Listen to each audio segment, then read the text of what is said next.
Halo Sobat Penernak Daring, jumpa lagi nih bersama kami. Sebelum kita mulai, yuk perkenalan dulu yuk.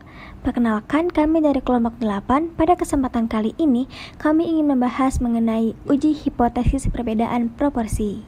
Sebelumnya, perkenalkan anggota kami yang terdiri dari Halo semuanya, perkenalkan nama saya Tasbihatul Husna dengan NIM 1910713011.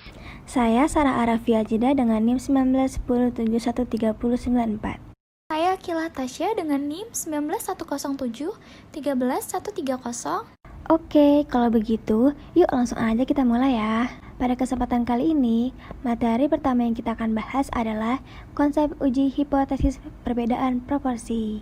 Dalam konsep ini, hipotesis berasal dari bahasa Yunani yang mempunyai dua arti kata. Kata yang pertama yaitu hupo, yang artinya lemah atau kurang atau di bawah sementara. Sedangkan tesis artinya pernyataan teori yang disajikan sebagai bukti.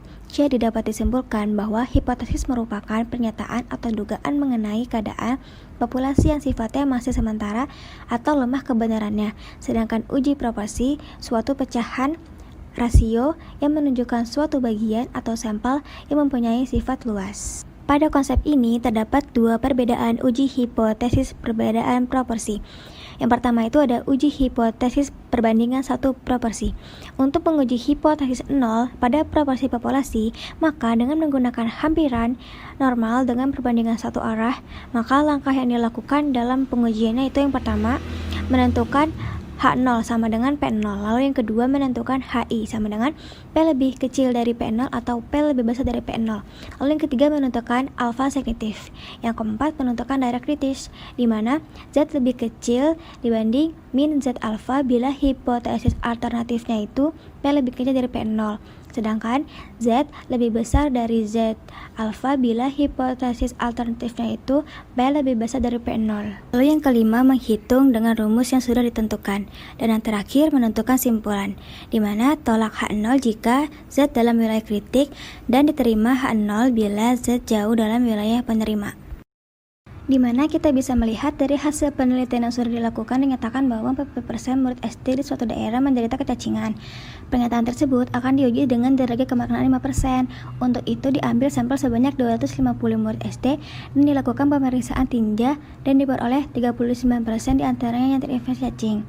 Maka untuk menyelesaikan masalah tersebut adalah diketahui bahwa pH 0 itu sama dengan 0,4, N-nya itu banyak yang diambil sampel sama dengan 250, P yang mengalami kecacingan sekitar 39% dan tidak mengalami kecacingan sekitar 60%.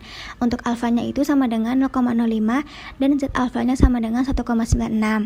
Nah, setelah itu kita jumlahkan dengan rumus Z sama dengan P dikurangi 0 dibagi akar Pi 0 dikali Q0 per N sama dengan 39% dikurang 40% dibagi akar 40 dikali 60% per 250 sama dengan min 0,01 dibagi akar 0,009. Akar dari 0,009 adalah 0,03 sama dengan min 0,01 dibagi 0,03 yaitu min 0,33. Jadi dapat disimpulkan bahwa Z sama dengan min 0,33 lebih besar dari min 1,96 yang berada di daerah penerimaan H0, sehingga H0 diterima pada proporsi murid SD yang penderita kecacingan sekitar 40%. Selanjutnya yang kedua itu ada uji hipotesis perbandingan dua proporsi. Nah, maka langkah yang dilakukan dalam pengujiannya itu yang pertama menentukan H0. H0 sama dengan H0 perbanding P1 sama dengan P2. Lalu yang kedua H-1 yaitu alternatifnya P1 lebih besar dari P2. Lalu yang ketiga menentukan alfa. Yang keempat menentukan daerah kritis di mana Z lebih besar dari Z alfa bila hipotesis alternatifnya itu P1 lebih besar dari P2. Lalu yang kelima menghitung dengan rumus yang sudah ditentukan. Dan yang terakhir menentukan kesimpulan tolak H0 jika Z dalam wilayah kritik dan diterima bila jauh ke dalam wilayah penerima. Di mana seorang ahli farmakologi mengadakan percobaan dua macam obat antihipertensi. Obat pertama diberikan pada 100 ekor tikus dan ternyata 60 ekornya itu menunjukkan perubahan tekanan darah. Lalu obat yang kedua diberikan pada 150 ekor tikus dan ternyata 85 ekornya itu berubah tekanan darahnya.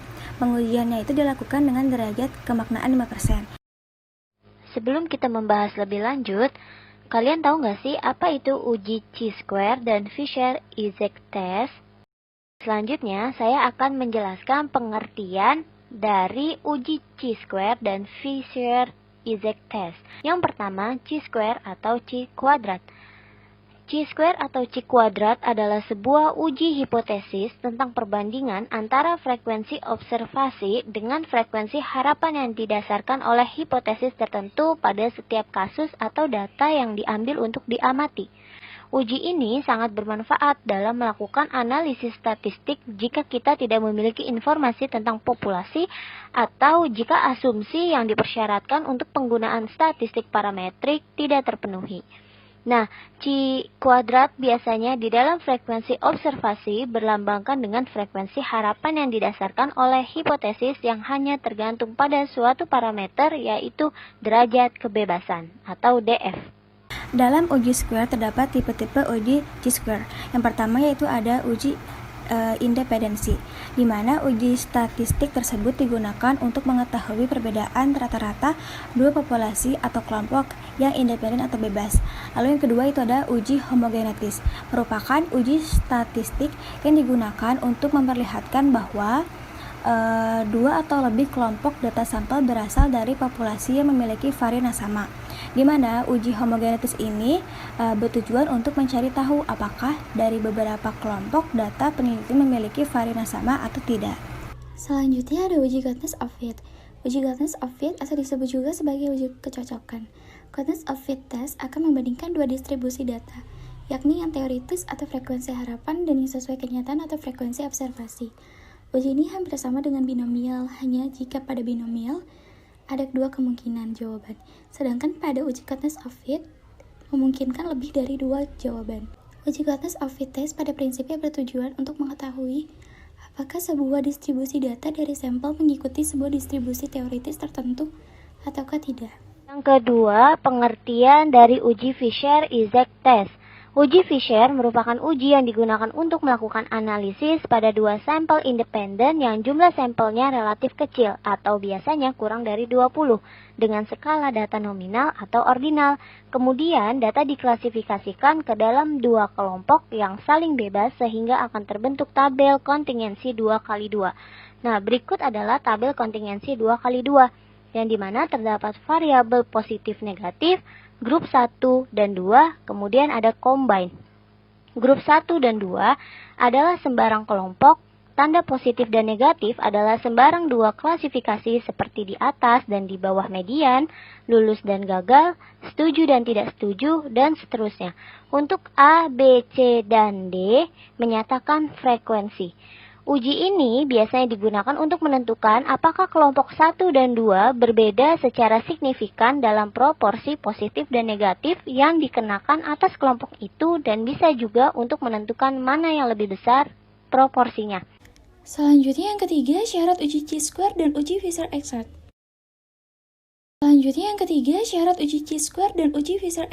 Yang A, syarat uji chi-square. Frekuensi responden atau sampel yang digunakan besar, sebab ada beberapa syarat di mana chi-square dapat digunakan, yaitu yang pertama, variabel dependen atau independen atau kategorik dapat lebih dari 2. Yang kedua, tidak ada sel dengan nilai frekuensi kenyataan atau disebut juga actual account atau V0 sebesar 0. Yang ketiga, apabila bentuk tabel kontingensi 2x2, maka tidak boleh ada satu sel saja yang memiliki frekuensi harapan atau disebut juga expect count atau FH kurang dari 5. Yang keempat, apabila bentuk tabel lebih dari 2x2, misal 2x3, 3x3, dan seterusnya, maka boleh jumlah sel dengan frekuensi harapan atau expect count yang 5, tidak boleh lebih dari 20%. Jika syarat-syarat tersebut tidak dapat terpenuhi, maka analisis yang digunakan adalah Fisher-Isaac. Beberapa literatur juga menyatakan bahwa uji chi-square memiliki syarat dan keterbatasan. Adapun syarat yang harus dipenuhi adalah 1. Jumlah sampel lebih dari 40. Yang kedua, jika jumlah sampel antara 20-40 tidak ada sel tabel kontingensi yang nilai eksponennya kurang dari 5. Lalu materi selanjutnya itu ada aplikasi uji X kuadrat untuk uji asosiasi atau independensi, lalu ada uji beda proporsi atau homogenitas. Pada aplikasi X kuadrat tersebut, yang pertama ada aplikasi uji X kuadrat untuk independensi, di mana uji independensi pada chi-square adalah alat uji yang digunakan untuk mengetahui apakah dua variabel memiliki hubungan secara signitif, yang dimana berarti sampel independen ini kelompok yang berbeda, yang mungkin mendapat perlakuan yang sama atau berbeda. Dalam aplikasi tersebut, di mana pada kecamatan A ingin mengetahui apakah terdapat pengaruh antara tingkat pendidikan penduduk dengan perilaku hidup bersih dan sehat. Untuk itu dilakukan survei terhadap penduduk mengenai tingkat pendidikan dan perilaku hidup bersih dan sehat. Hasil yang diperoleh adalah dalam bentuk tabel kontingensi sebagai berikut, di mana pada PHBS rendah untuk SMP di bawah 20, SMP 24, SMA 192, sarjana 14. Nah, untuk total dari PHBS terendah itu terdapat 250. Lalu untuk PHBS tinggi pada SMP di bawah 8, SMP 15, SMA 239, sarjana 38. Nah, untuk jumlah dari PHBS tinggi itu terdapat 300. Lalu jumlah dari SMP di bawah itu ada 28, SMP ada 39, SMA 431, sarjana 52, dan total keseluruhan adalah 550. Maka hitunglah secara statistik apakah tingkat pendidikan mempengaruhi perilaku hidup bersih dan sehat penduduk secara signifikan. Selanjutnya, maka kita akan melakukan langkah penyelesaian, di mana untuk mengetahui hipotesis yang digunakan, yaitu ada H0 dan H1, di mana H0 ini tidak dapat hubungan signifikan antara tingkat pendidikan dan perilaku hidup bersih dan sehat. Lalu H-1-nya itu terdapat hubungan signifikan antara tingkat pendidikan dan perilaku hidup bersih dan sehat. Lalu selanjutnya bahwa kita mengetahui alfa yang digunakan adalah 0,05. Nah, bila sudah mengetahui alfa, maka selanjutnya kita menghitung E, di mana E terdapat E11 untuk tingkat di bawah SMP, E12 untuk tingkat SMP, E24 untuk tingkat sarjana. Dengan rumus jumlah PHBS rendah dikali jumlah tingkat pendidik dibagi total keseluruhan. Kita langsung aja ya. Berarti E11 sama dengan jumlah PHBS rendah dikali jumlah tingkat SMP dibagi total keseluruhan, sama dengan 250 dikali 28 dibagi 550, hasilnya 12,75. Nah, untuk E12 tingkat SMP ini rumusnya sama seperti yang sebelumnya. Kita langsung masukkan saja ya. Berarti 250 dikali 39 dibagi 550 sama dengan 17,73. Dan untuk E24 pada tingkat sarjana yaitu 300 dikali 52 dibagi 550 sama dengan 28,36. Nah, bila sudah menentukan hasil E tersebut, selanjutnya masukkan ke dalam tabel kontingensi, di mana dalam tabel tersebut terdapat PHBS yang rendah dan PHBS yang tinggi, dan juga terdapat tingkat pada SMP di bawah, SMP, dan juga sarjana. Selanjutnya kita menghitung X pangkat 2 hitung. Setelah diketahui OIJ, EIJ, maka kita dapat mudah mencari OIJ dikurang EIJ, OIJ dikurang EIJ pangkat 2, OIJ dikurang EIJ pangkat 2 dibagi EIJ. Nah, nanti dari hasil masing-masing OIJ dikurang EIJ pangkat 2 dibagi EIJ, kita dapat menjumlahkannya sehingga menghasilkan jumlah sama dengan 19,03. Nah, selanjutnya itu kita mencari titik kritis atau derajat bebas. Rumusnya itu DF sama dengan K dikurang 1 dikali B dikurang 1, di mana K ini terdapat kolom dan B yaitu baris. Nah, untuk mengetahui K dan B, kita lihat pada tabel koordinasinya, di mana kolom pada kotis ini terdapat 4 dan barisnya itu 2, sehingga dapat dimasukkan pada rumus DF sama dengan 4 dikurang 1 dikali 2 dikurang 1 sama dengan 3. Maka keputusan tersebut, di mana hasil pengujian menunjukkan bahwa X pangkat 2 hitung adalah 19,03, dan dari tabel chi-square diperoleh X alfa, lalu DF pangkat 2 sama dengan 7,815, di mana DF sama dengan 3 dan alfa sama dengan 0,05, maka X tabelnya adalah 7,815. Kita lihat ya pada tabel X pangkat kuadrat 2. Berikutnya, kita akan membahas tentang aplikasi uji X kuadrat untuk uji beda proporsi atau homogenitas. Berikut adalah contoh soalnya. Suatu survei dilakukan untuk melihat apakah ada perbedaan proporsi hipertensi antara penduduk kota dengan desa. Wilayah kota yang terpilih adalah Jakarta Pusat dan wilayah desa adalah Kabupaten Cianjur. Sebanyak 410 penduduk Jakarta Pusat dipilih dengan random, ada 62 orang, yaitu sekitar 15,1% yang hipertensi, sedangkan dari 414 penduduk Cianjur yang dipilih dengan random ada 46 orang, yaitu sekitar 11,1% yang hipertensi. Kemudian buktikanlah secara statistik apakah ada perbedaan proporsi hipertensi antara penduduk Jakarta Pusat dengan Cianjur pada alfa 5%.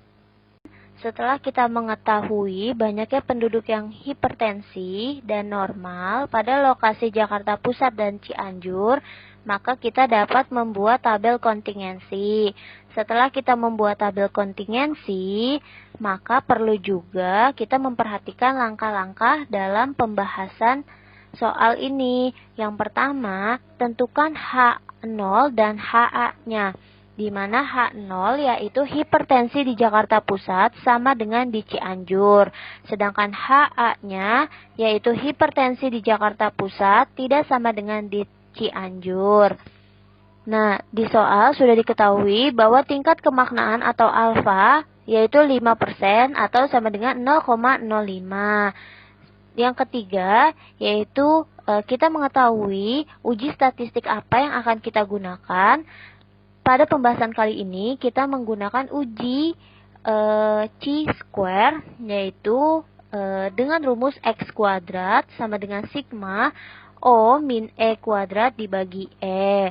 Nah, rumus ini untuk menggunakan atau menghitung menggunakan tabel seperti gambar di samping ini. Jika kita menghitung X kuadratnya dengan menggunakan tabel, maka kita harus mengetahui terlebih dahulu nilai O, nilai E, kemudian O min E kuadrat, dan O min E kuadrat dibagi E. Berhubung di soal nilai O-nya sudah diketahui, yaitu 62, 48, 348, dan 368. Langkah selanjutnya kita harus menghitung nilai E dari masing-masing nilai O-nya. Contohnya kita akan menghitung E pada O62. Nah, kita dapat menghitungnya dengan cara banyaknya jumlah penduduk baik hipertensi maupun normal di Jakarta Pusat, kemudian dikali dengan banyaknya penduduk yang hipertensi baik di Jakarta Pusat maupun di Cianjur, dan kemudian dibagi dengan jumlah keseluruhan baik hipertensi maupun normal di Jakarta Pusat dan di Cianjur. Setelah kita mengetahui nilai O dan E-nya, maka kita dapat menghitung nilai O min E kuadrat dan O min E kuadrat dibagi E. Nanti hasil dari O min E kuadrat dibagi E dijumlahkan keseluruhannya, kemudian jumlahnya nanti dapat menghasilkan nilai X kuadrat. Nah, pada tabel ini diketahui bahwa nilai X kuadratnya sama dengan 2,91. Selain mencari X kuadrat hitungnya menggunakan tabel, kita juga bisa mencari nilai X kuadrat hitungnya dengan menggunakan rumus X kuadrat sama dengan N dikali AD min BC kuadrat dibagi A plus C dikali B plus D dikali A plus B dikali C plus D. Selanjutnya kita masukkan nilai yang sudah kita ketahui ke dalam rumus tersebut. Berarti X kuadrat sama dengan 824 dikali 62 dikali 368 dikurang 348 dikali 46 dan dikuadratkan. Kemudian dibagi dengan 108 dikali 716 dikali 410 dikali 414 sama dengan 2,91. Setelah kita mencari X kuadrat hitung, Selanjutnya, kita menghitung derajat kebebasan dengan rumus K dikurang 1 dikali B dikurang 1. K itu sama dengan kolom, B itu baris, maka derajat kebebasannya diketahui 1. Setelah kita mengetahui derajat kebebasan dan alfanya sudah diketahui, maka kita dapat mendapatkan nilai X kuadrat tabel yaitu sebesar 3,84. Setelah kita mengetahui X kuadrat tabelnya 3,84 dan X kuadrat hitungnya 2,91, maka berarti X kuadrat hitung lebih kecil dari X kuadrat tabel. Berarti HO-nya gagal ditolak. Kemudian dapat disimpulkan bahwa tidak cukup bukti untuk menyimpulkan proporsi hipertensi penduduk kota Jakarta Pusat tidak sama dengan penduduk desa Cianjur, atau dalam bahasa lain dapat disimpulkan proporsi kejadian hipertensi antara kota dengan desa sama saja. Selanjutnya, aplikasi uji X kuadrat untuk uji goodness of fit. Uji ini berfungsi untuk melihat kesesuaian suatu pengamatan dengan suatu distribusi tertentu. Hipotesis lain yang dapat diselidiki dengan uji chi kuadrat adalah penentuan apakah suatu himpunan data sesuai atau fit dengan model tertentu. Untuk tabel yang terdiri dari banyak sel, maka untuk mempercepat perhitungan dapat digunakan perhitungan X kuadrat sama dengan sigma O kuadrat dibagi E min N, di mana N-nya adalah total frekuensi keseluruhan pengamatan. Berikut adalah contoh soal. Sebuah uang logam dilemparkan sebanyak 100 kali, hasilnya adalah 58 kali muncul sisi muka dan 42 kali sisi belakang. Ujilah hipotesis bahwa uang logam itu simetri dengan memakai taraf signifikansi atau alfa sama dengan 0,05 dan alfa 0,01. Diketahui N sama dengan 100, P sama dengan setengah, Q sama dengan setengah, frekuensi harapan munculnya sisa muka atau N kali P sama dengan 100 dikali setengah sama dengan 50, dan frekuensi harapan munculnya sisi belakang N kali Q sama dengan 100 dikali setengah sama dengan 50. Pembahasan. Pada tabel, frekuensi yang diobservasi pada sisi muka yaitu 58 dan frekuensi yang diobservasi pada sisi belakang yaitu 42, sedangkan frekuensi yang diharapkan pada sisi muka 50 dan frekuensi yang diharapkan pada sisi belakang yaitu 50. Uang logam simetris kalau probabilitas munculnya sisi muka sama dengan sisi belakang yaitu P sisi muka sama dengan P sisi belakang sama dengan setengah, dan diketahui HO yaitu P muka sama dengan P belakang, HA-nya yaitu P muka tidak sama dengan P belakang, dan alfanya 0,01 dan alfa 0,05. K-nya di mana K-nya itu adalah kategori kejadian ada dua, yaitu munculnya sisi muka dan munculnya sisi belakang, maka K-nya sama dengan 2. Selanjutnya ada degree of freedom-nya sama dengan K dikurang 1 sama dengan 2 dikurang 1 sama dengan 1. Selanjutnya nilai kritis X kuadrat untuk alfa 0,05 adalah 3,841 dan alfa sama dengan 0,01 adalah 6,635. Nah, nilai kritis ini dilihat dari tabel X kuadrat. Selanjutnya, menghitung nilai X kuadrat dengan rumus sigma O dikurang E kuadrat dibagi E, sehingga menghasilkan X kuadrat hitung sama dengan 2,56. Pada alfa 0,05 dengan nilai X kuadrat hitungnya 2,56 56, maka X kuadrat hitung lebih kecil dari nilai kritis pada alfa 0,05. Sedangkan pada alfa 0,01 dengan nilai hitung X kuadratnya 2,56, maka nilai X kuadrat hitung lebih kecil dari nilai kritis pada alfa 0,01. Maka dapat disimpulkan bahwa H0 tidak ditolak atau diterima, yang mana artinya uang logam itu simetri. Batasan penggunaan uji X kuadrat adalah teknik uji X kuadrat memakai data yang diskrit dengan pendekatan distribusi kontinu. Dekatnya pendekatan yang dihasilkan bergantung pada ukuran dari berbagai sel dari tabel kontinensinya.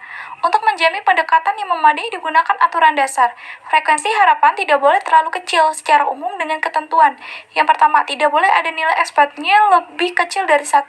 Yang kedua, tidak boleh lebih 20% sel nilai expectnya lebih kecil dari 5. Suatu uji X kuadrat dengan tabel B kali K atau uji hipotesis komparatif variabel kategorikal tidak berpasangan. Yang pertama, B lebih dari 2, K lebih dari 2. Kalau terdapat salah satu syarat dari di atas, maka perlu dilakukan penggabungan kolom maupun baris atau dekolaps.